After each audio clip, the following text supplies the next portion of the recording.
Thank you so much for joining us today for this wonderful session. It's part of the Bangor School Department Civil Rights and Me series, and we are very excited to have you here to talk a little bit about immigration. For those of you who don't know who I am, my name is Marwa Hassanan, and I wear many hats. I am the co-chair of the DEIB Advisory Committee with Dana. I am also on the local school committee, the Bangor School Committee. And I'm also the president of the Maine Multicultural Center. We work with many of our families, our families of refugee backgrounds and asylum seeking, etc. So it is an honor and privilege to be here with the three of you. We have three outstanding panelists today, three subject matter experts. I will briefly introduce you all, and then each one of you please tell us a little bit more about yourselves. We have, and I'll start from here, Rose Pompey, who is one of our Bangor High School teachers, and she is a multilingual, ML, multilingual learner teacher. And then we have Angela Okafor, who is an attorney, a former Bangor City Councilor, and a small business owner. I know Angela works with many of our immigrant families as well. And last but not least, we have Carolina Rojas Becerra, I hope I pronounced that correctly, who is the outreach coordinator for the Maine Multicultural Center and another powerhouse.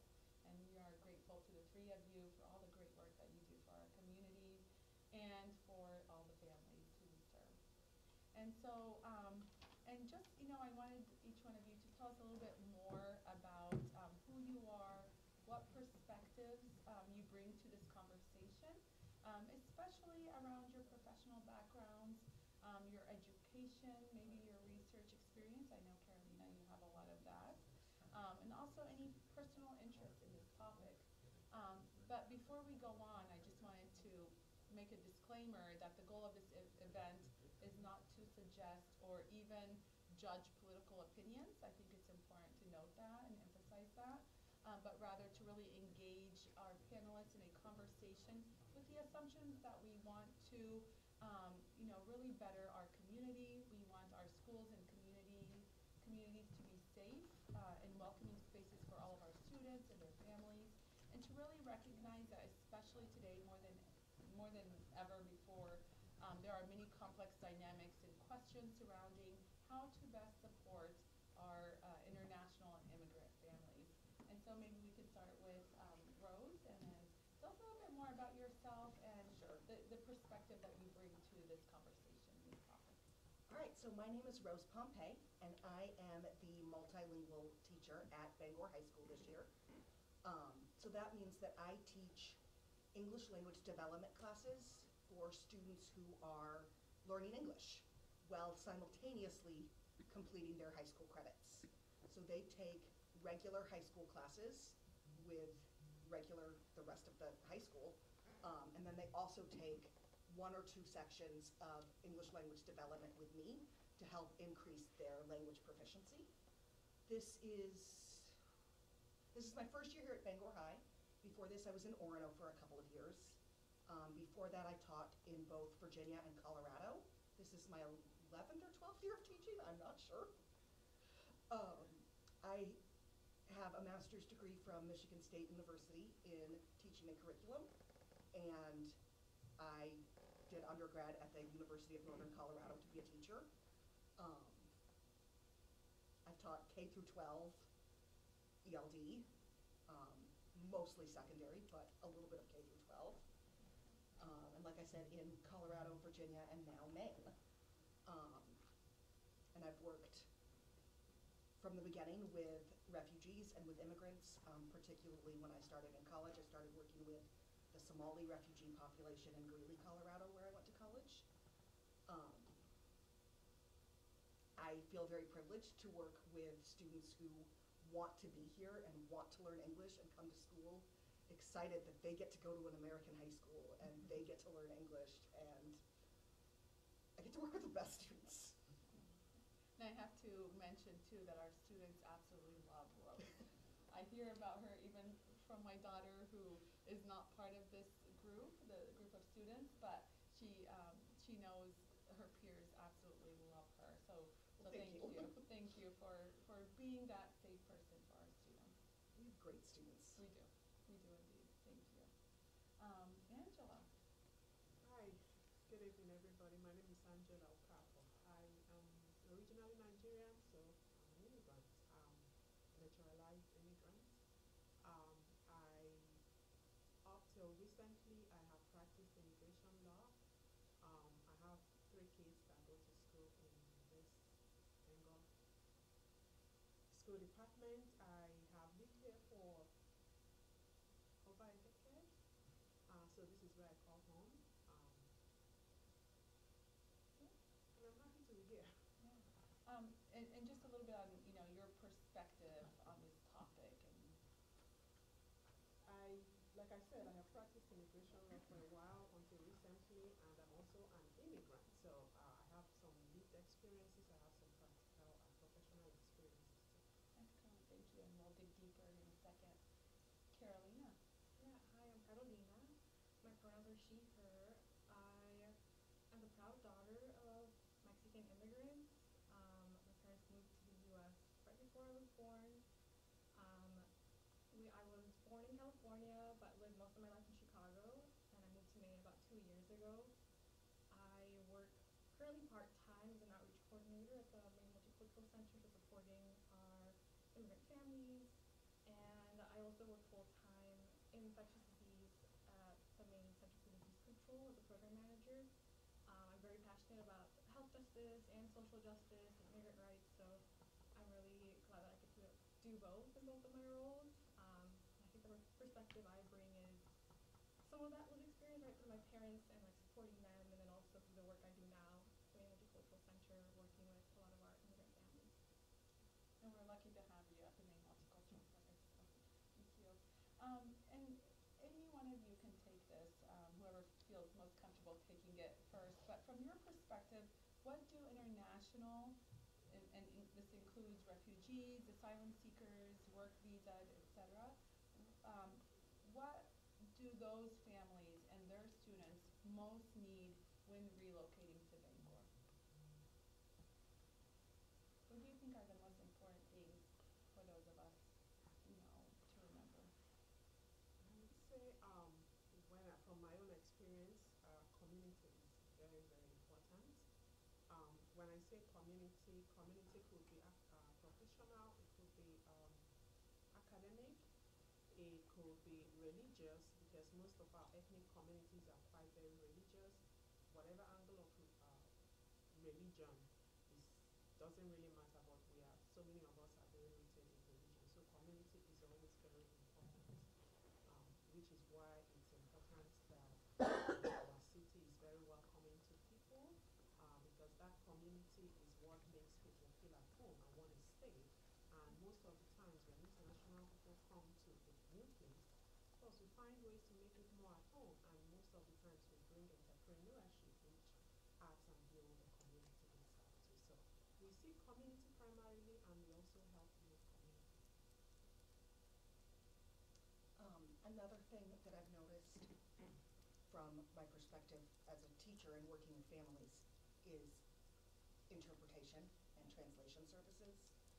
That's something at Bangor Schools we've really been working to increase the amount we provide, because many of our immigrant families are not yet fluent in English and have a hard time accessing services, asking questions, anything, because they don't speak enough English and there's no one there who speaks their language, or sometimes even knows how to get an interpreter or a translator, and then they get stalled and can't move forward because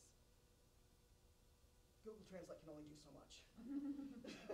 Love it, it's a great tool, but it has limits. Yeah. And even like in my role in terms of language assistance, even that is not quite accurate sometimes. Oh, no, it's not. Right? Because, translators want to translate, verbatim, word for word, and often doesn't work that way, right? So, yeah, it can be quite complicated. Yeah. We've been really working at Bangor Schools to make sure our website can be translated. This will be translated important documents. We have a phone interpretation service now, so when families come into our schools, they can request, I need a phone interpreter. And then we can get most languages through that. And our secretary should be able to just call and immediately have an interpreter on the line, which is brilliant. And something that I think not a lot of people are aware that we have yet. Anything to add, Karen? Yeah, I agree with both.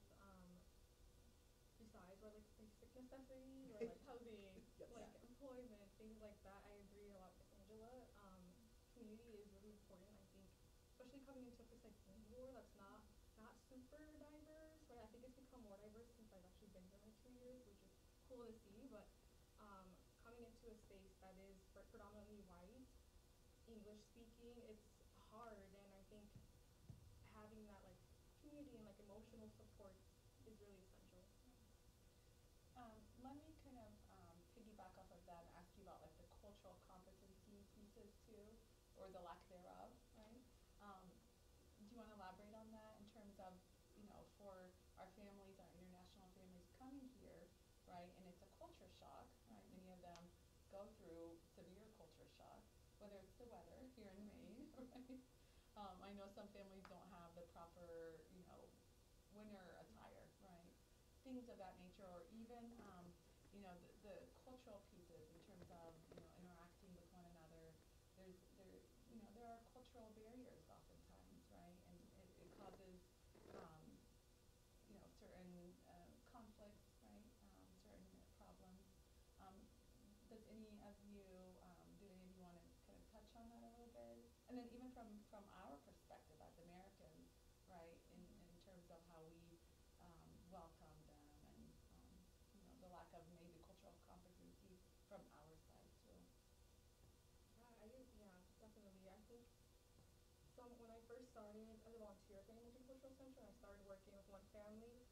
They noted something that like I hadn't necessarily thought of, but that was true, right? They were like people here are so like closed off to themselves. Like, is it okay for me to say hi and like greet strangers? And I was like, that's so true. Like when I'm in Mexico, like you're always like, hi, good morning, good afternoon, to anybody you see on the street. And so for them, like some of them, right, they come from like similar communities, and they're here, and they're kind of like, will they take offense if I say hi or like try speaking to them? And so that was something interesting that I remember so like early on being here, that like that is one really big culture shock, that some of them come from more like welcoming and like communicative and like more social environments than we have here.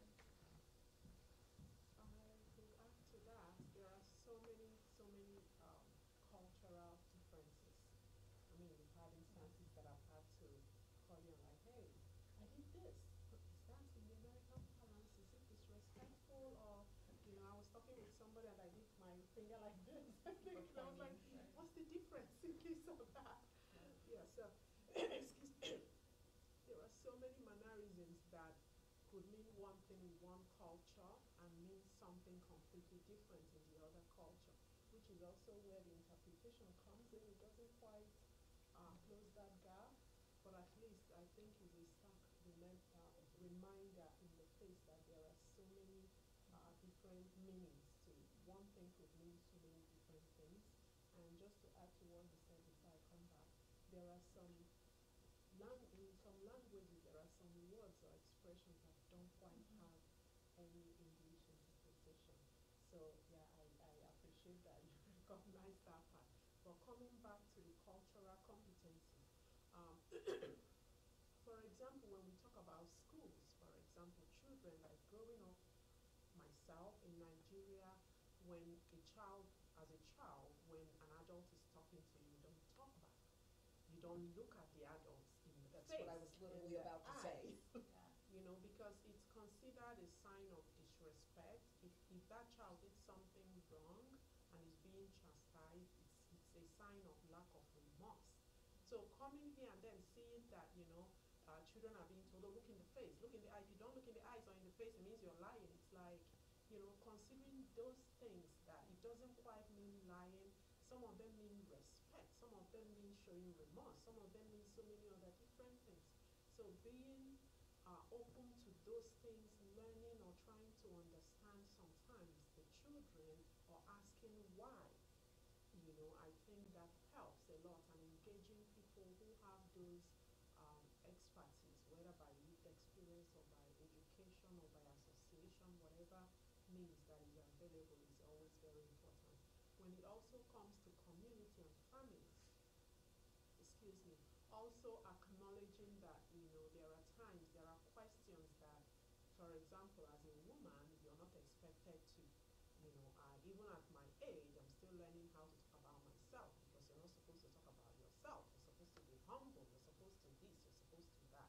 So many of those things, when we are not able to do that, or we are struggling to do that, it's not out of disrespect or out of not wanting to do that or to be part of this, but it's out of struggling to push yourself out of your comfort zone because you have been raised or taught or indoctrinated, however you want to put that, to do this way or not to do that way. So when we are dealing with families, for example, I know when I first came, when I was on the Bangor City Council, there was a lot of, oh, she's always yelling. It's not about yelling. It's just that where we come from, we talk loud. Even with my children, they were all born here, but a lot of times they speak. I'm like, what? Can you speak louder? And then when I speak sometimes, they are like, Mommy, are you upset, or is that your Nigerian language, that voice? So, it's just because it's loud where we come from, and, you want to be heard, and I don't know if all of those things that added, but, most of the times we are just naturally that loud without really intending to do that. So being conscious of some of those things, it doesn't mean that we can't meet halfway. I mean, I'm not yelling right now, obviously, but a lot of us are conscious of that, and we try to meet people halfway, but also accommodating us to meet us halfway is always very important. Along the same lines, I've had teachers ask me, the student won't look at me, the student won't say anything to me, and I'm like, they're not being rude. That's how students are respectful to teachers in their culture. And trying to help broaden the knowledge base of our teachers so that more teachers are aware that respect can look differently, that the way students engage in school can look differently. And it doesn't mean they're not engaged, it doesn't mean they're not learning. It just looks differently in different cultures. Yeah. And I love that you both said that and touched on this, because we see it with adults too, right? Certain adults that we work with, the new Mainers, they don't want to, shake hands, for example, and we're offended, like that they retracted, or, but that's a sign of respect. For some cultures, it's, putting a hand on your heart, or, a fist in the center of your chest. The facial gestures, some of you mentioned that, right? Body gesturing, proximity, right? There's so many different, like the nuances of the cultures. It's a beautiful thing, but for those of us who understand or really are accepting of that, and not immediately assuming negative intent, or assuming that they're, being disrespectful, or I heard someone say barbaric the other day, and I was like, oh my goodness, yeah. So some of the terminology that we use too can be so abrasive, right, and very stereotypical, and yeah. All three of you touched on this, but maybe if you want to expand on what are some of the obstacles. I know you mentioned interpretation and the cultural competencies, but what other obstacles or hardships do some of your students or community members face? I can start. I think for obstacles, there's a lot, right? And I think we should look at it from like a bigger picture. It's really our systems that just like don't work the way they should. Our systems, or like our health systems, our education systems, legal systems, um, employment, housing, all of these things don't already work for people who grew up here. Like it's hard to see a doctor, it's hard to find housing, and so they're already broken, right? And we know too that like a lot of these systems were designed for rich, white, heterosexual men, right? It was made with them in mind from the start, and so if you aren't these identities,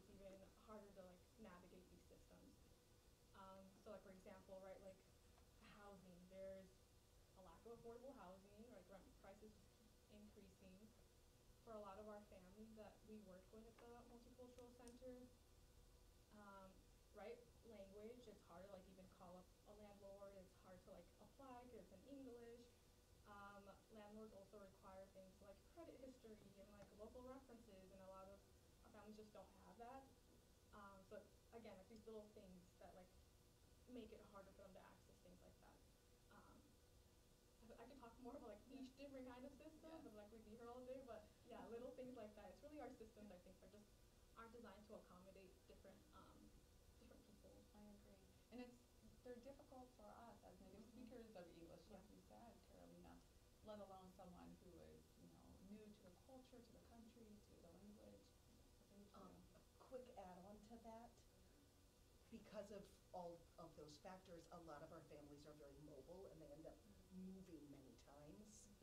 And then they have to start over with a new school system many times. And that's a lot of work and a lot of time, and it's difficult to do. And learning new people and new places and a new school division and transferring schools is hard for any student. And a lot of our immigrant students end up doing that multiple times in a short time span, which is difficult. Making new friends and all the Yes. normal things that go with this process, right? And trying to get credits and trying to graduate and, yeah. Absolutely. So I would say, talking about language, one thing that I think I was very unconscious of until a few years back, I was invited to Hamden Academy, and a kid asked me, when you think, do you think in English or do you think in your native language? And that struck me because I never thought about that, but when I started to think about it, it made so much sense because a lot of times when I want to say something, like I catch myself so many times speaking from English, mingling into my native language and remembering, okay, this person doesn't understand. And sometimes when I want to speak, I find myself kind of pausing and trying to like process what I want to say. So it made me realize that actually when I think in my native language. So a lot of times I'm struggling with trying to translate my thoughts into English, which is not a very easy job to do and to be doing that consistently. But also, that is where culture comes in, which is I see culture is a huge strength. Sorry, community is a very big strength, but it can also be a barrier, especially either when it's because there's this saying that a great tool. I don't know if I'm putting it right, but I'm just going to try to rephrase or whatever, make sense of it. Um, no matter how beautiful or strong a thing is, can also be the strongest. Can be both a strength and a weakness. Sorry, I can't figure out the right words to use at this point. So community is very great, it's very important, but also when not done right or when not offered right, can also be a big barrier. When I say community being a barrier is, um, a lot of times we want to do right, we want to support people, we have the best intention, but that saying that the best intentions are not always don't always amount to the best impact, which is why it's very important to allow these people lead. Let them show you how they want or they need to be supported, feeling that, oh, I know, I understand, or maybe I have lived in wherever, I've lived in China for God knows how long, so I understand, or I have a black friend, so I get it, or that, that doesn't quite always work the best. We could be, I'm black, I'm African, my wife's African, but we have so much different. I'm black, Anila is black, but we still have a lot of differences in our history, in our culture, in our own personal experiences that what she needs to try may not necessarily be what I need to try. So being attentive to understand and follow the lead or the plea of the people is always very important, and that is the best way to utilize community to our best interest. I agree with that. I think, right, like avoiding this like savior conflict of like, I'm helping them, I'm doing this for them. And more like now I'm working with them to like figure out what they need, you know, and like asking them what they need. I think that is so important. And also once when you like empower them to lead, you know, that's really what you want, like empowerment. Um, sorry, do you Yeah. want to say something? No, no, no, go ahead. So another point that I made with your question is culture and fear of judgment. So when we talk about culture, culture is very layered, has a lot of layers. Even when you were born and you were raised in that culture, a lot of times we still keep learning. Um, so when I say fear of judgment and culture, in my culture, for example, as a woman, there are so many you shouldn't, you shouldn't, you shouldn't, you're not, you're not, you're not, you can't, you can't, you can't, you know. And a lot of, for men, you're a man, so it's okay, you get a pass. For a woman, you can't get a pass and stuff like that. So a lot of times, especially women, we find ourselves in fear of being judged. Like, you know, we are battling with that culture that you've been raised, your nervous system is used to and all of that, and you're trying to assimilate in the American culture of you're supposed to be a strong woman and fierce and professional and all of that. So it's a lot of dynamics, a lot of conflict that it causes a lot of times. When it comes to young kids and students, you see, for example, in my home, I have two boys and I have a girl, right?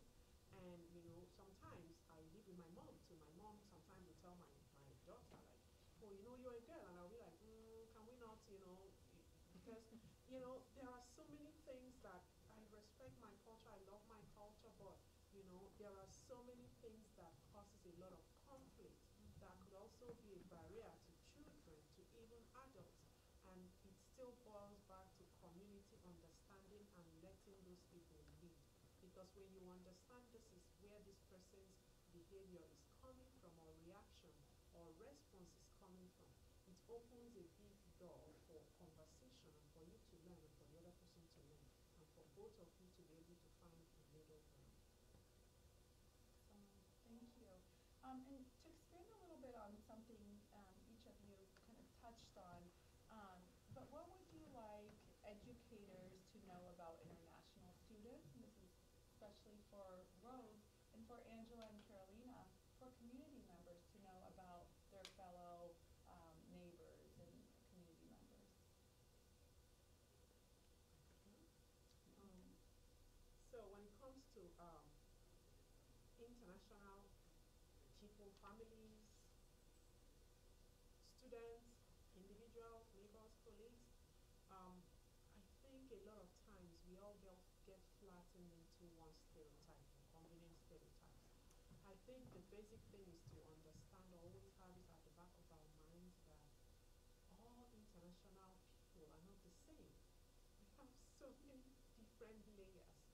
To even let's say my blood, my identical twin sister is here. We are identical, probably DNA and all of that, but you know, when it comes to experiences, when it comes to what we need, when it comes to capability, we are not the same. So when people always say immigrants, or people say illegal immigrants, it's like, what do you even understand this to mean? So being slow to judge or to speak or to criticize when there are conversations going on is always very important. Trying to understand, asking questions, especially when you're in doubt, asking to understand. When people say immigrants, you know, there are so many different categories of immigrants. People say, oh, they are asylum seekers, they come here, they do this, they do that. Like, there are so many classifications of immigrants that are here. There are refugees which are vetted by the federal government before they come here. They go through very rigorous vetting before they get here. There are asylum seekers who, by law, they have to be within this country to seek for asylum, which means they have to have entered. However they entered is a story for another day, but they have to be in this country to be able to apply for asylum. There are visa holders, and there are so many different categories of visa holders.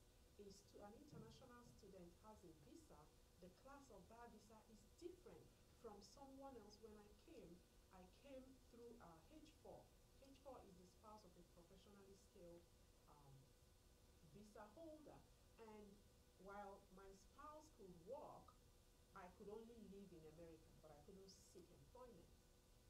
when people, there are so many different categories. I had to stay for how many years before that status could change. So even though people hear H1B, oh, they are professional, this and that, but there are so many restrictions attached to them.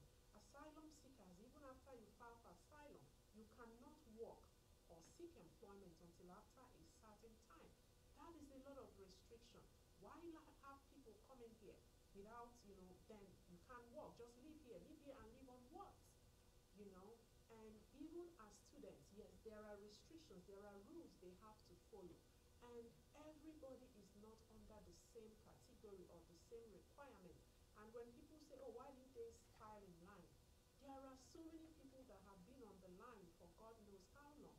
There are so many people who have done, this is not to justify anything right or wrong, but there are so many complicated systems that, are in place that either are hindrances or stand in people's way of things happening for them, or even the immigration offices, like the backlog and everything, that also are challenges for them to process things um, uh, uh, within a reasonable pace.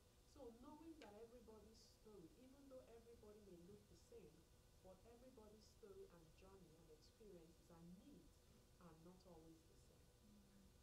Thank you for that, Angela. So another thing, the first thing that came to mind for me, that I would like for educators to know, is that just because our students may not speak English yet, it doesn't mean they don't know anything. It doesn't mean they're stupid. It doesn't mean they have no knowledge, they can't do anything. Throughout my years of teaching, I've had teachers say, oh, I'm not going to help that student, or oh, I can't do anything, or that student doesn't know anything. That student knows nothing. That student, they can't do work, they don't speak English. And that's awful. Our students are smart and interesting and varied people who have skills and have knowledge, and it may not be the same knowledge base as a student who was born here in the US and has gone to US schools, and it may not be in English, but that doesn't mean it's not there, and it doesn't mean they are not intelligent or capable or have interesting thoughts in their head and want to participate and learn, even if they maybe can't tell you in English, even if they can't read yet, or okay, maybe they are a refugee who has not been to school and has missed a lot of school, so maybe they don't have as much formal education, but they have a lot of lived experience and things that they do know. And all of our students are bringing strengths and knowledge and experiences that add to our classrooms, even when it's not always immediately obvious, because they can't communicate that to you in English. And I would argue too that, their strength is so inspiring, and they often speak 2, 3 different languages. Yes. And I often remind folks to, place yourself in their shoes. If I went to, Right. a country and I didn't speak that language, I'd feel like a fish out of water, right?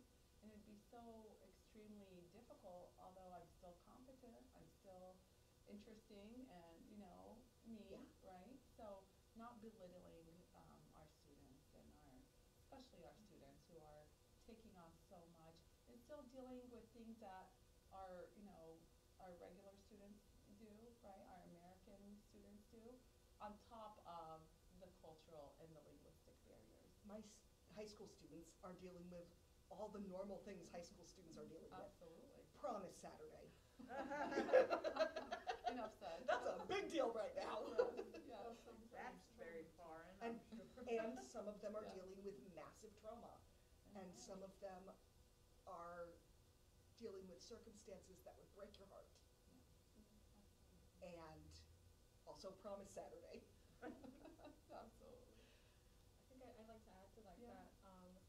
I can really only speak for my experience, right? I was a daughter of Mexican immigrants. I grew up with my parents, right, being undocumented, and I know my story isn't unique, right? Like in some ways it is, but I know so many people that went through similar things, having parents that were undocumented or seeking asylum, who didn't speak English, right? And so for me, growing up having to translate everything for them. I like going to doctor's appointments. I'm the one translating, and since it's like medical terms that I don't understand, or translating mail from like DHS, that they use really big words, and I'm like 10 years old, and I'm like, I haven't even learned this in school yet, or read this in a book yet.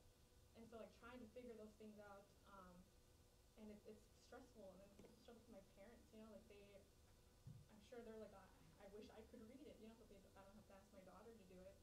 And some of these things, like if I misinterpret something, it could be a big deal, right? Like if it could potentially mean we lose our SNAP benefits if we miss something and we don't do something, things like that. That I think some of our students here are likely, doing a lot of that kind of work, and They absolutely are. yeah, and I think it's just hard, like against our systems, right? Like placing all these burdens on the parents, and that trickles down to the children. And so I think as much things that we can do to like lift that burden for the children, so that they can kind of, be kids. I think that's important. That's what drives me in the Maine Multicultural Center. I'm like, the more I can support the parents and translate for them, the less likely they're asking their kids for it, and they could just, do their homework or play, do other things. So things like that. And then also on top of that, like if your parents are documented, dealing with like the fear of deportation, things like that.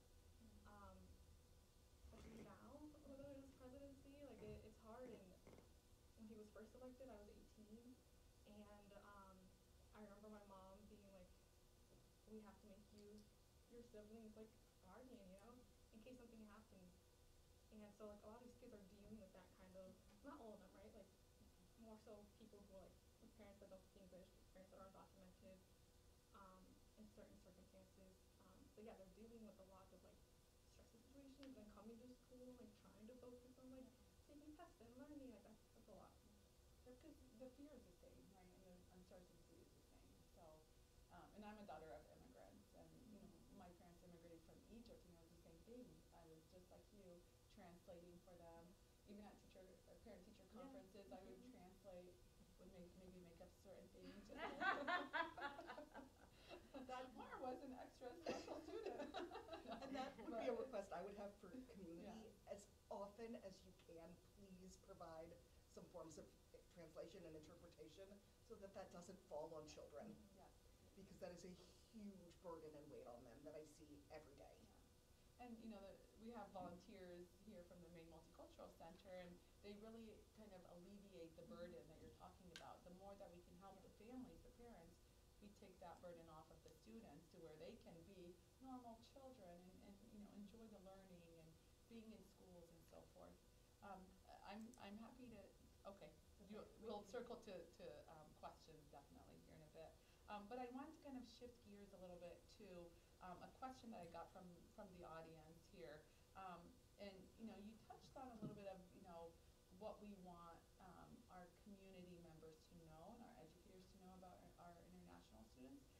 But shifting gears and thinking about stereotypes, right, and the labels that are often, and we talk about oftentimes ill intent, and we know that intent does not equal impact, as Angela so eloquently said. But how do you respond to the perception that immigrants who come to the U.S., especially refugees and asylum seekers, are criminals? And we see this a lot on social media posts, right? And we hear about it, that fear that they're criminals, and we know, those of us who do the work, what the FBI statistics are, right? So I don't know if any of you want to talk about that, this perception that is so harmful, right? To our families, our international families, our new Mainers who come here, again, legally vetted, like Angela said, who really want to establish deep roots here, really contribute to the economy, to our workforce. We need them as much as they need us. But this perception, again, is so harmful and oftentimes pushes them away. So how do you respond? And this is a wonderful question from one of our audience members.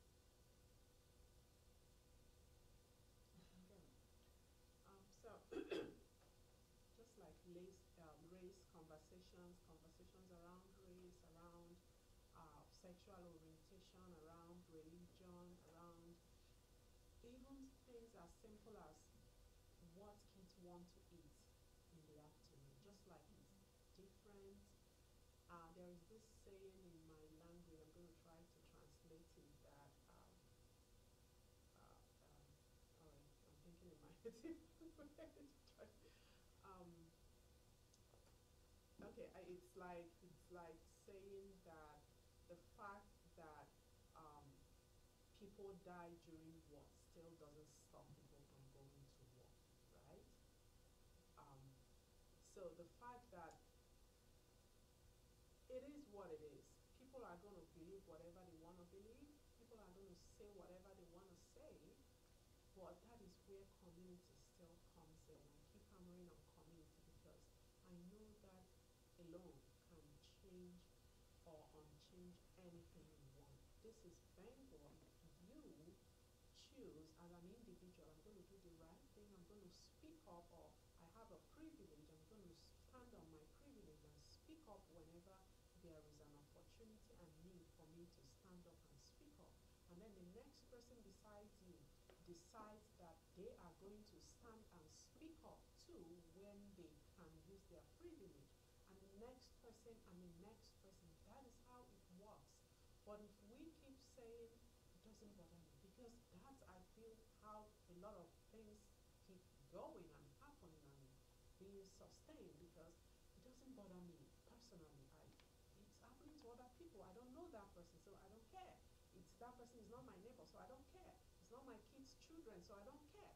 That is how those kind of things keep growing and growing and growing. But when we see me as a woman, as a grown woman, there are privileges that I do have, despite being black, despite being woman, despite being an immigrant, despite being black.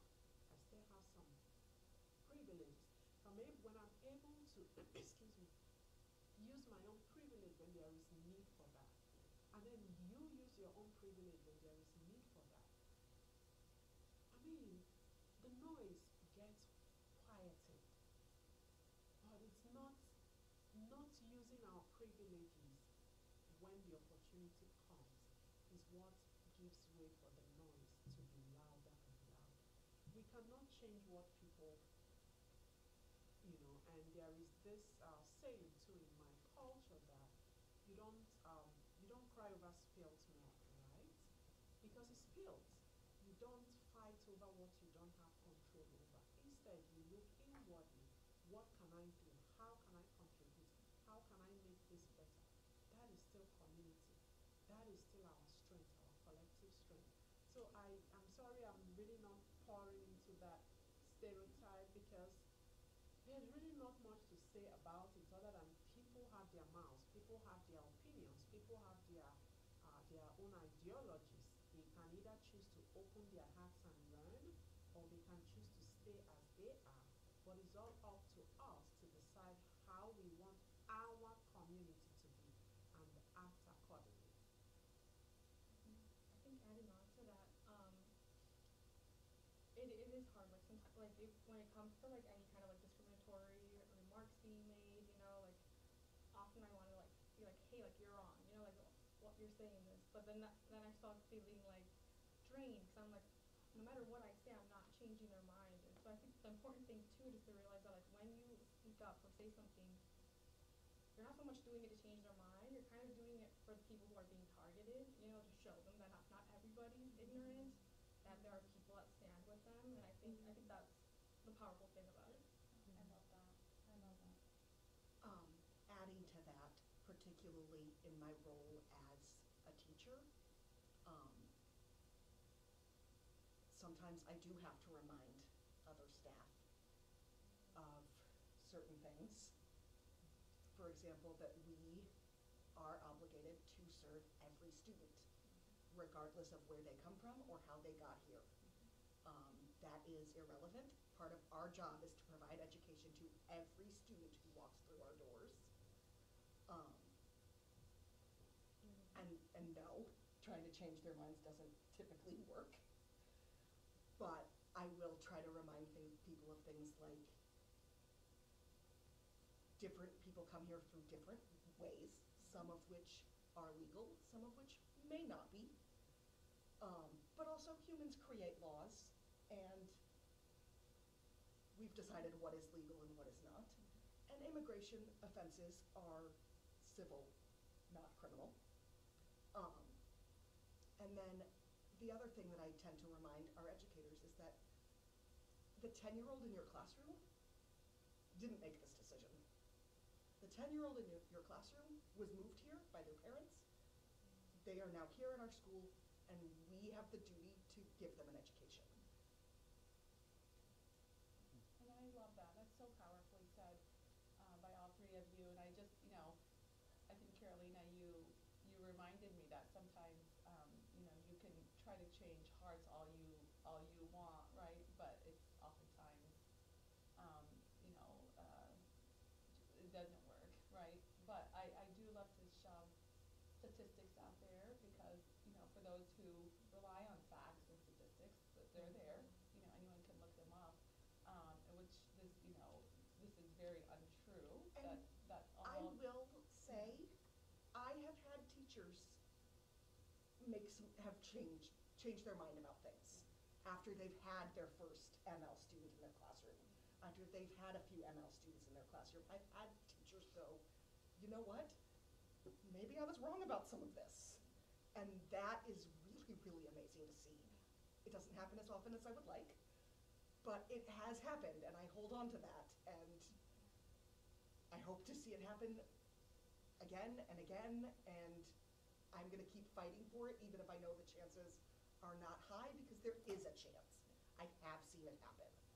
I have seen teachers work with our students and get to know them and get to know their lives and go, you know what? Not everything I thought was true was true. The truth is, maybe this is coming from a place of maybe cultural fatigue or exhaustion, but the truth is, whoever wants to know the truth, they know the truth. We all know what makes sense. We choose to believe and not to believe, we choose to propagate what we choose to propagate because of the beliefs we choose to hold. So when I say don't pour into that, this is personal for me. What is the point of exhausting myself in something I cannot change, and I know that a lot of times I'm intentional. This is not 20 zeros or 19 zeros. This is 2025. Almost everybody has access to the internet. And people see, even when people they love tell things, we are wired to see inconsistency. So, and the news are there. We see who gets persecuted. We see who gets convicted. We see the records that are consistent. We choose to disregard what we choose to disregard. So, why would I pour my energy into Yeah. And it's really, responding and not reacting, right? I remind myself that almost on a daily basis. Now, we talk a lot about the negative and the stereotypes and the labeling, but, this is a reminder for myself and for all of us that oftentimes there really is more good than bad, right? And we are very fortunate to have many Americans in our community, both from Maine and from away, right?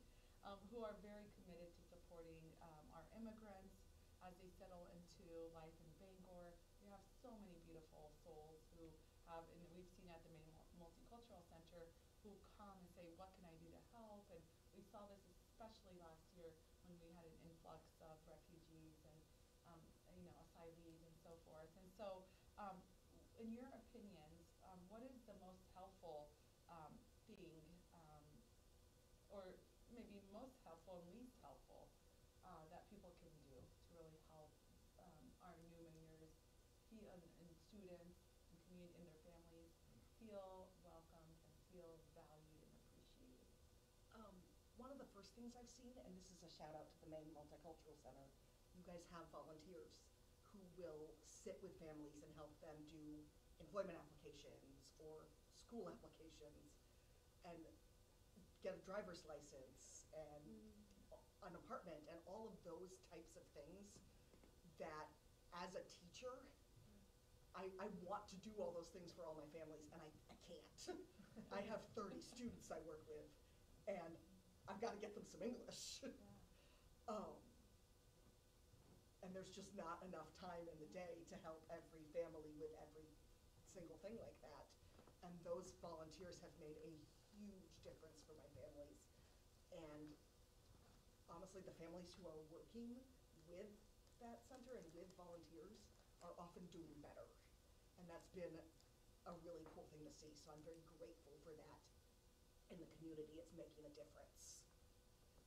I will circle back to my community as the strongest thing, because community, where I come from, um, we say that um, a child is not owned only by the parents, the biological parents. A child is usually owned by the community. Just like we say here, it takes the community to raise a child, right? So for me, it still goes back to community. Community is what is going to help, volunteer, teach, guide, protect, um, help with understanding. Community is going to be what will be there when the parent is sick. If the parent is deported, there are children to be taken care of, right? Community is what will support a woman who is going into labor, who has no clue what to do. Community is what will help a woman who needs to maybe go to the hospital, but she has children, maybe doesn't know how to drive, or doesn't have a car, or doesn't even know where to get culturally appropriate medical care. So community for me is the strongest thing, because that is what is going to make a family feel welcome, feel comfortable, be able to empower a family that came here. A community is going to model what a new family here needs to see to be able to either stay here and pour into this community and expand this community or not. Another thing I'd like to add on, the literacy volunteers at Bangor, they provide adult ESL classes, which is hugely helpful, and they always need more volunteers who can teach adults English. Our adults are, the parents and older siblings of the students I work with are always looking for that. So if you can volunteer, that's hugely helpful. And they often have huge and long wait lists of students who are waiting to be matched to a tutor. So I know that is something that they would be greatly appreciative of. And they'll give you some training. You don't need to be a teacher or know much about teaching. If you can speak English and talk with an adult in English, you can help make a difference with that. Absolutely. So, we talked a little bit about what helps, right, and what's the most significant in terms of, supporting our immigrants and their families. But what resources exist or don't exist but are needed, right, to support families who relocate here? So that was my question, and then this came in from one of the audience members. How can families and individuals access healthcare resources? What can they apply for? Dental, elder care. Somebody else is going to have to take that. I know school stuff. Maybe Carolina, maybe if the audience members want to chime in. Carolina, go ahead. I'll chime in. Yeah, some resources, right, definitely like Maine Multicultural Center. We have a lot of really great volunteers that really see new Mainers, as part of the community, like, but they're not, like, there's no othering, like, them kind of thing, which I really like. There's also, Penquist, I think, offers things like transportation and, like, financial assistance, I think. There's, like, literacy volunteers. There's ILAP for, like, free immigration legal services. What I will say, though, is, like, there are some resources, definitely more needed. A lot of these resources, like, organizations are really at capacity, right? Like, there's wait lists sometimes, like, for literacy volunteers. There's just not enough people that are able to do this work, so like, more funding is needed, more just capacity building. ILAP is hugely helpful, and they are maxed to capacity right now. Can you elaborate on what ILAP is? Yes, what so it's it the stands for? Immigrant Legal Advocacy Project, I believe. They are based out of Portland, and they provide legal services for immigrants in Maine,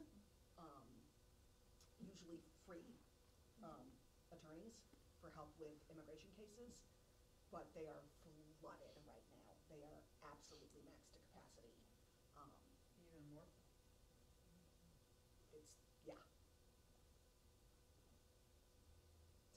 amazing service, and they cannot even come close to helping everyone who needs help.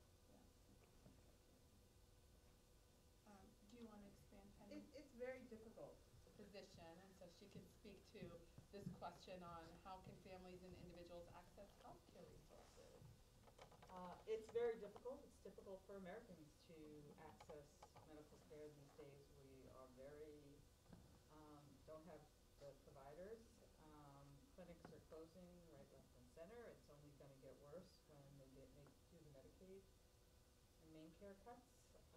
People are going to be without health insurance altogether.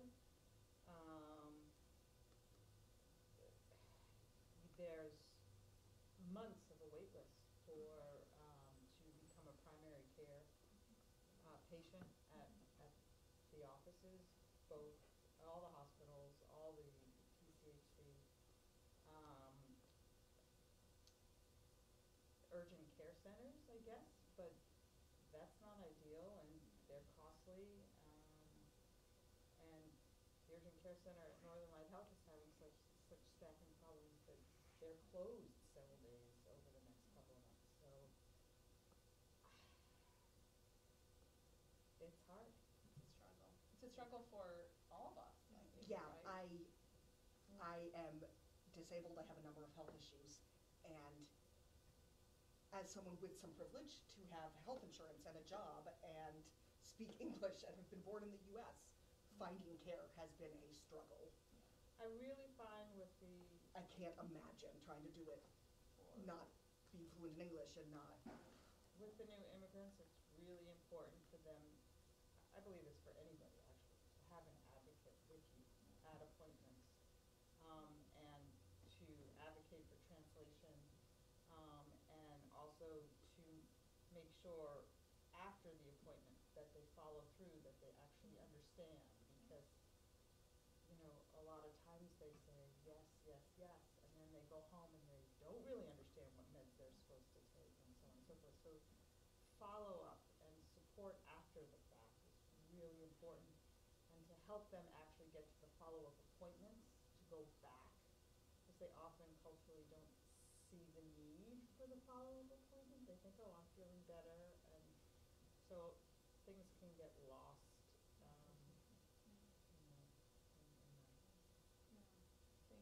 Thank you about that.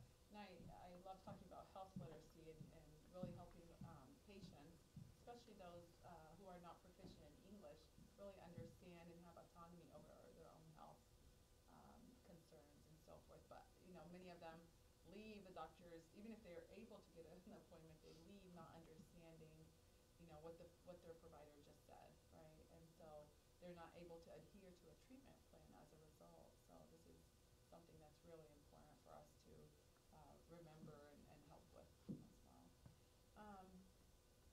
Should have something. Oh, yes, A lot of times that is not out of not wanting to follow up but basically still back to that culture. Where we come from, we don't go to the hospital until you're literally dying. Like, so coming to America was me first knowing, there's something called primary care, or you visit when you're okay, like, and there could be a plan on, where I come from, the plan comes only when the person is about to die, you're planning for the funeral. Or here you plan ahead, you do preventive care, and if you don't do this, that could that, and that could that, which also goes to the kind of food. A lot of times, most of our cultures, I didn't come here, I came here to know what is organic, and so it's like, is it what I eat every day that is organic? Like, okay, so all those things are things that add to them not understanding or not following up, not necessarily out of not wanting to, but that cultural training that this is how we've always done it.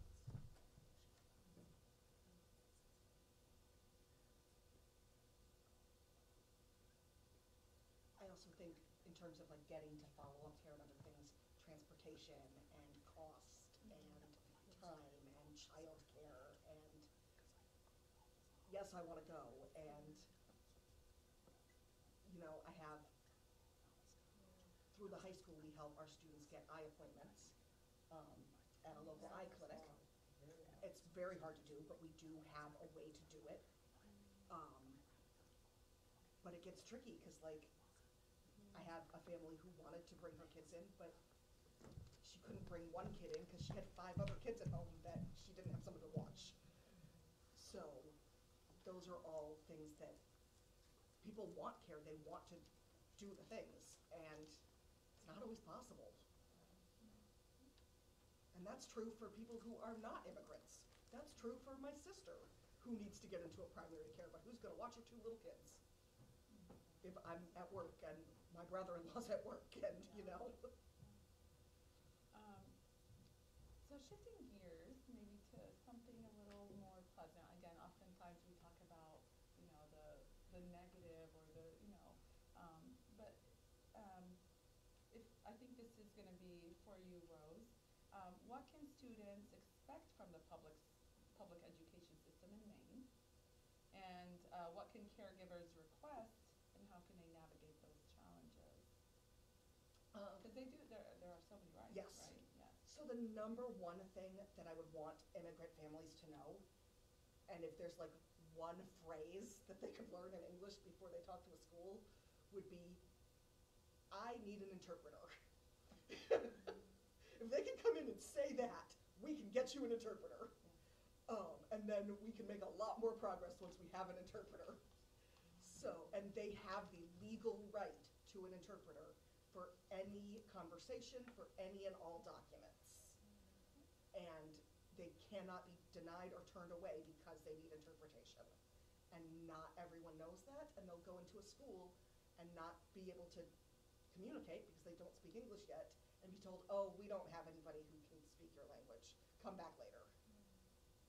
No, they have the legal right to an interpreter, and every school district division in Maine has interpretation services, or should, and can provide interpretation. Like I said earlier, we have the phone service. So if a family comes in and says, I need an interpreter, we can call right then and there and have an interpreter on the line. And just, the fact that, this is something I say as a school board member, that each and every one of our students, regardless, and I think you said this earlier, regardless of where they're from, their background, they have a right for a safe, Yes. equitable, right, Yes. Every education, right? single Every student. single student, right? Free of School-age student. harassment, Yes. discrimination, et cetera. So I Every think that's single really school-age student has the legal right to a free public education, and a free public education that will work for them and that will help them. And if they're not getting what they need, and this is not the case here in Bangor, we have ML teachers, we have multiple of us. There's an ML teacher at just about every school. But if they wind up at a school where there's not an ML teacher, they have the right to that. And they can say, no, we need someone who will teach my student English. That is a legal right. I don't know if Angela or Carolina, if you want to add to that in terms of not just the students, but their family members, their caregivers. I do want to add one other thing. Report cards, other documents sent home, those have to be translated as well.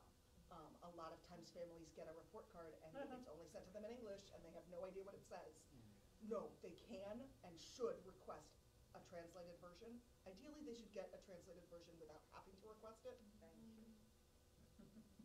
We're working on it. We're going to get there. Yes. All right, talking about that, this is now talking about it even in the English language.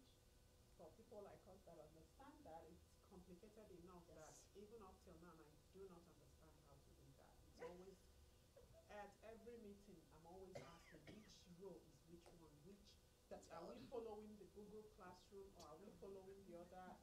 It's a mess. Right? We're actually planning as a school division to do some kind of open house in August or September for immigrant families on like basics of U.S. schools, how to read a report card, how to access Power School, how grades work in America, things like that, because that's a lot of knowledge that sometimes we assume everyone knows, and not everyone knows. And even like in every district as an American Yes. parent, right? It changes, it's different. Each state is so different. I taught in Orono for 2 years. It's right there, and it's different. Very different, yes, yes. So, yeah. Carolina, do you want to share any, you know, what families can expect from, you know, from us as a school district, in general? Honestly, I'm not, I feel like I'm not super involved Fair with the enough. school Yes. system, or it's not that way here. Yeah, and that's why I said I think this Yeah. is mainly for Rose.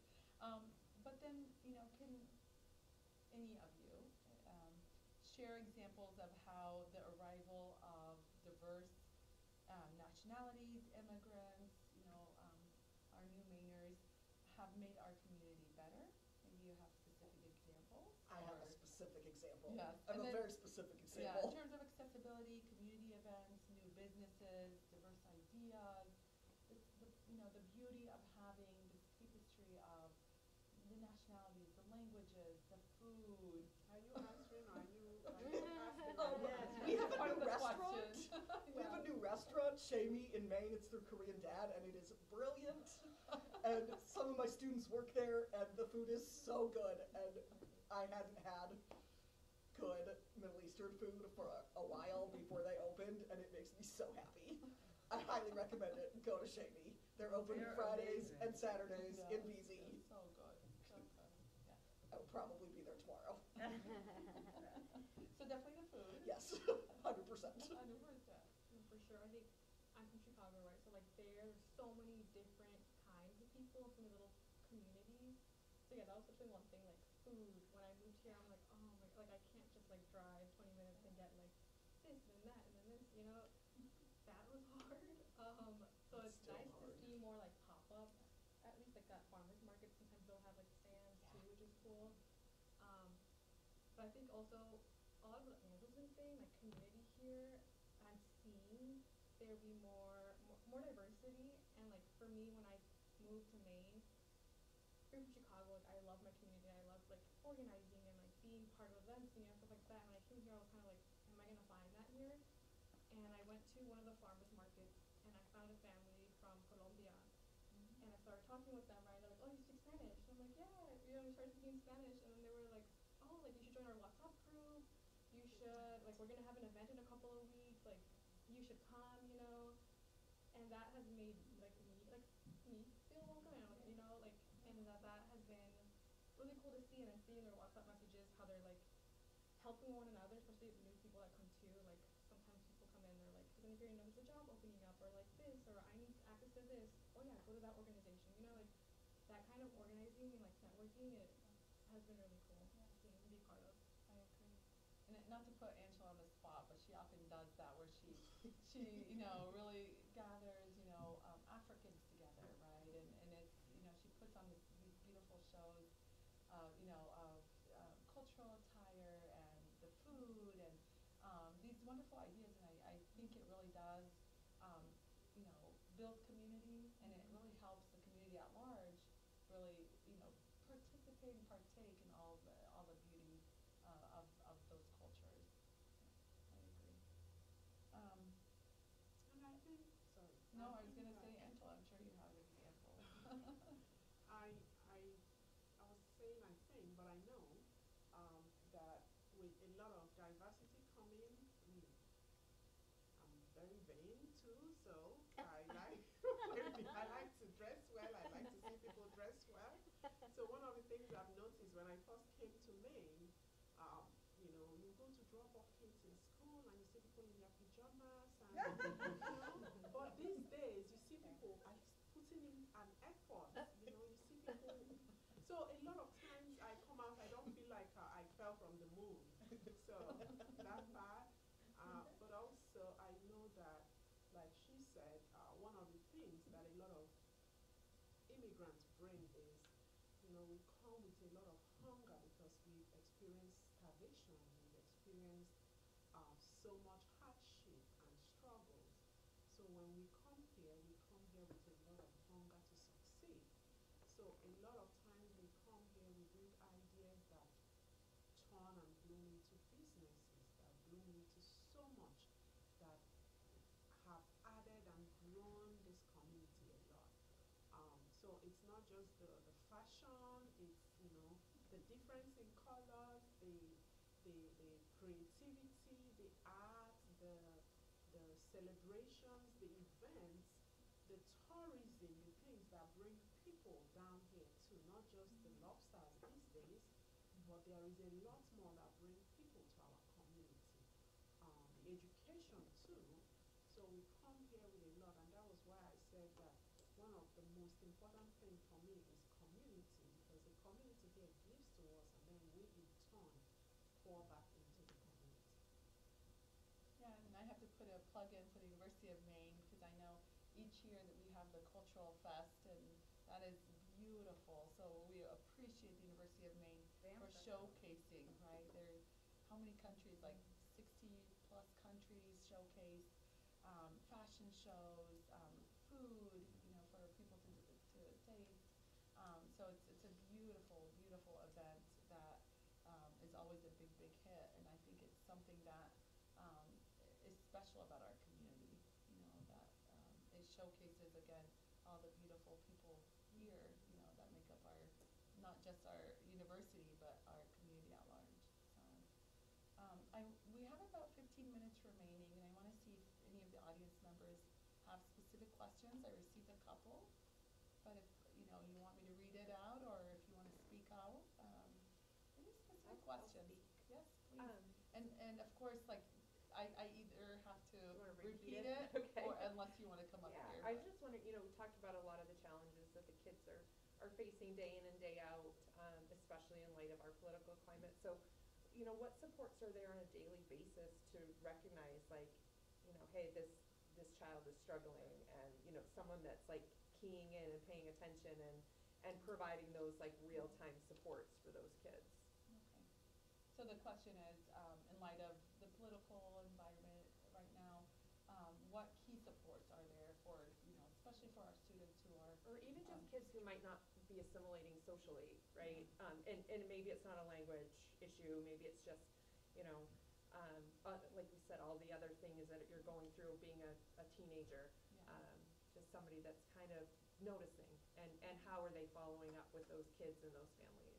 Students who are noticing, like... Or teachers, or who is noticing, right? Yeah. What are the supports there to follow up with them and check in? What are some of the supports? And I think, Rose, for you especially, and I know, Angela, you're a parent, so we're kind of keen on, what our children are facing, but what are you hearing and seeing? This one's tricky, because the short answer is there's not enough. Not enough support. There's not enough support, particularly right now with as difficult as things have been in the past month, given some increased activity by ICE and Border Patrol in the area. The teachers who work with our students, we are absolutely paying attention, and we are absolutely doing the best we can to provide support. There's only so many of us. We do have, for instance, the high school, we have 2 social workers who have also been involved in trying to provide support.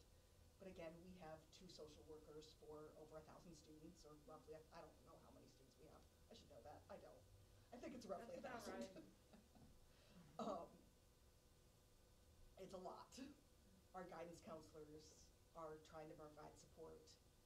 We are very lucky to have the school-based clinics and have some mental health support through that some of our students have been able to access. But it's tricky with as difficult as things have been recently.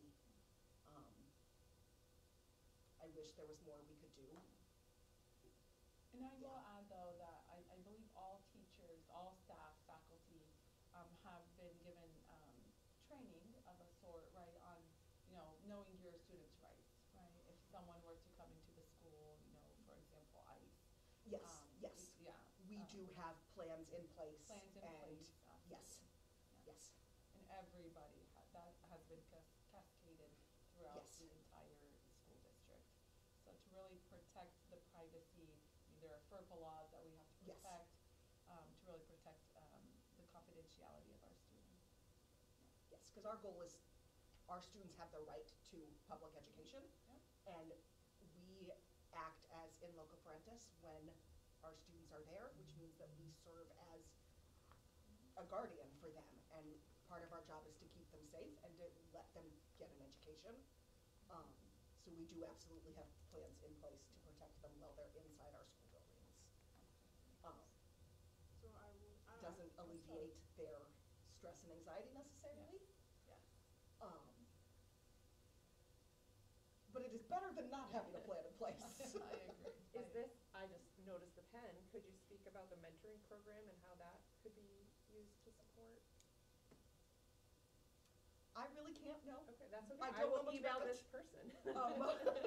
I would love to start working with that program to work with our MLs, and I haven't had a chance to do that yet. Yeah, and to your question, that the program started with our previous superintendent, where students were paired up with a mentor, and it could be a student, another student, it could be a community member in a specific role or a specific career path that the student really enjoys.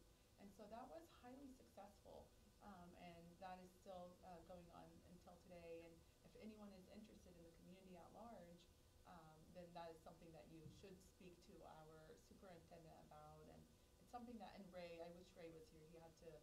He had an emergency and had to leave, but that's something that he has also worked very just steadfastly in recently in the past couple of years, in making sure that all of the students who wish to have a mentor are paired.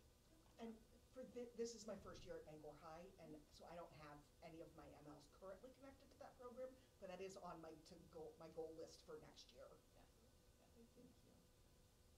Great question. Yes, do you have a question? Well, I was wondering if I could add Yeah. to maybe some things Do you as. wish to come up, or do you want me to repeat the question? Yes, please do. Okay, sure.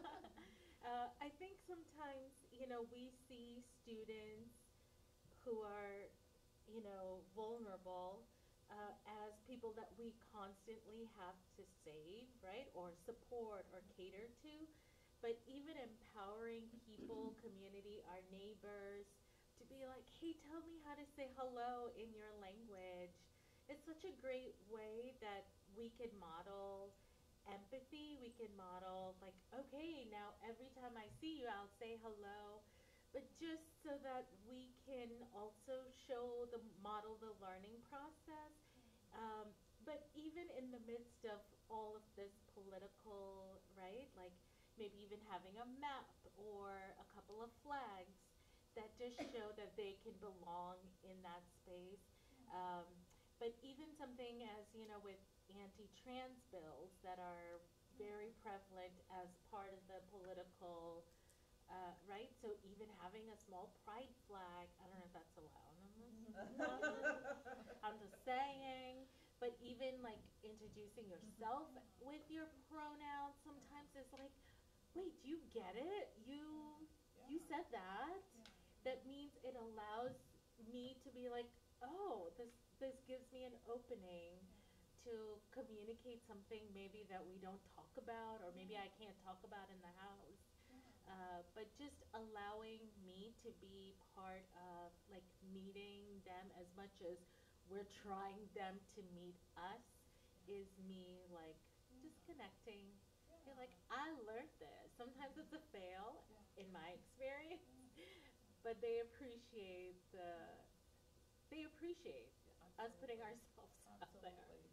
So, this is more of a comment and some advice more than a question, but really modeling the expectations that we wish to, sharing our pronouns when we speak, asking them how to say hello. So thank you for the wonderful suggestion and wonderful advice, because I know that, when we, again, model those behaviors and the expectations that we wish to see, it really does, trickle down throughout the community. So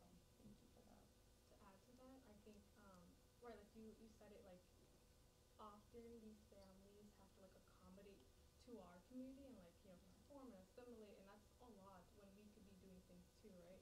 I think another thing too, at least for me, not everybody will think this, but like getting people's names right is so important, and at least trying and like asking how do you pronounce.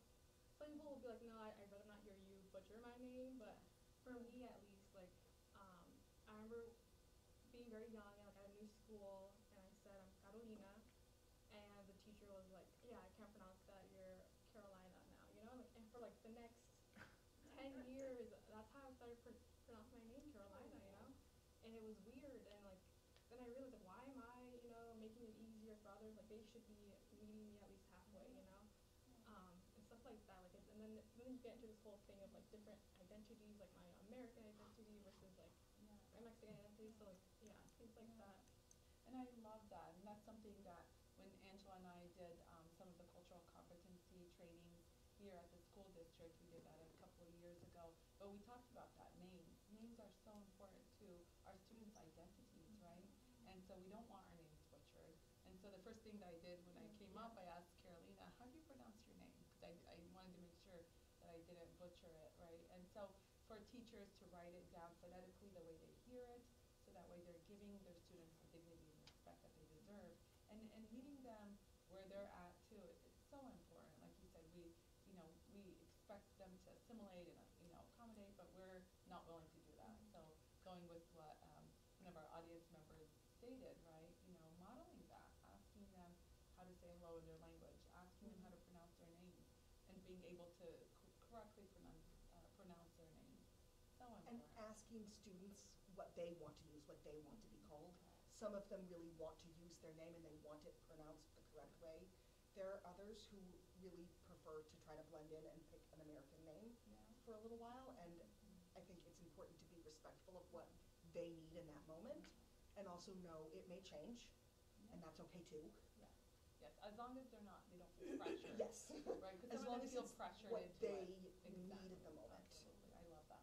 What do you want? What Yes. do you desire? Absolutely. So Go ahead. I will add to that question of what the kids need.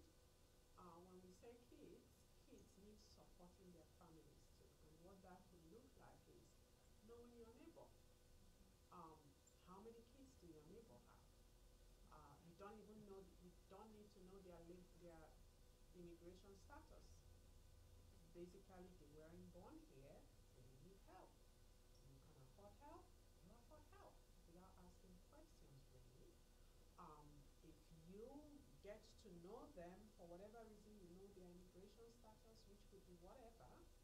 Um, you could offer some support. Support could be if their children walk to school. You could build like a community that helps, maybe stand by the roadside just to make sure, because I have voiced this. Maybe I'm just being paranoid, but when it comes to children, it's different, right? The children who walk to school, right? Um, who watches out to make sure, right? What if the parents get taken? How do we take care of these children, because they are our community children, right? And even if their parents committed a crime, let's just say the children did not, right? How do we take care of them? You could reach out, you could advise on certain things to do, you could volunteer to be a guardian should anything happen. You could help advise or drive them to maybe safe places to deposit some vital documentations. You could refer to a friend who could speak English or help. There are so many ways you could be a community. Create an environment where your neighbor is able to even open up to you. Like, we talked about, because a lot of times there is that fear. I don't know who to trust. I don't know who to this. I don't know who to that. But you can make yourself, such that your neighbor will be able to open up and trust you and be able to say something. So when we talk about supporting the children, we cannot support our children in isolation of their families. So it still goes back around. Excellent, thank you. Well said. And I just want to be mindful of everyone's time. So last question here. What is wisdom that you wish to leave today with for the international families and students, that they can take away with them. And then same thing for American students and families. So one takeaway that you want international families and students to have, and one takeaway or nugget of wisdom for American students and families. I have one for everybody. We are one humanity.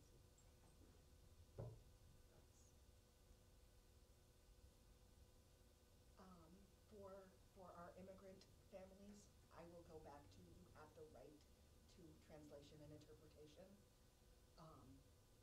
If you need it, if you want it, even if you speak some English, but maybe don't understand all of it, you have that right. And for our American families,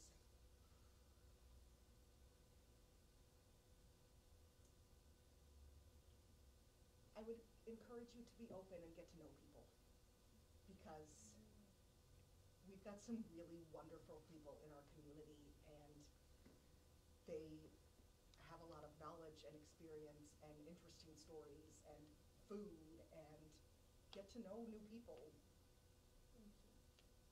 I would say for international family students, just like you belong, like it can be hard to be in a new space where everybody looks different or the culture is different and you feel like you stand out. But right, we all belong. They belong wherever they want to be. And yeah, take up space. Like don't be afraid to like show your identities and be who you are. And feel like you have to conform and be a certain way around certain people. Just be who you are, and just take up space, I think. I think for American family students, something we said earlier, so like, speaking up, being good allies, for a lot of people who face racism or discrimination of any kind, it is exhausting to like all the time be trying to correct other people or like, stand up for themselves. So like as allies, I think that's something that they can take on, that kind of work, to just help and support you. Beautifully said. Angela said, "Oh, one more. Did you remember something?" The only thing going on in my head is how, we all have the same red blood. Basically, still the same thing. So, Yes. thank you. Excellent. Thank you so much, Carolina, Angela, Rose. Very, very well stated. Wonderful words of wisdom today. We appreciate you again for what you do in our school districts and our communities. You are powerhouses, and our international families are lucky to have each of you. And thank you to our audience members and the ones here with us and the ones online. We appreciate you all. Thank you. Comment, it doesn't have to be. Do you want, go ahead. So I was Come up thinking, here, please. I was thinking about what you all said about how we can't convince people that have prejudices and stereotypes and so on and so forth sometimes. And I've been involved with some programs with when my kids were growing up, with the theory that the way to get around that is to teach the children. If we can teach the children not to have these prejudices, that, and expose them to different cultures and expose them more to geography and to the world, and have them play with other kids from other cultures and other countries and that speak other languages. Kids don't need translators. They somehow figure out how to talk to each other and play together. So if we can do more in the schools, after school activities to foster that, and there's so many great exercises and games to play with the kids to do that. And I know the curriculum is so packed, but if we could get the support and figure out how to teach the children, that maybe the next generation won't be so close-minded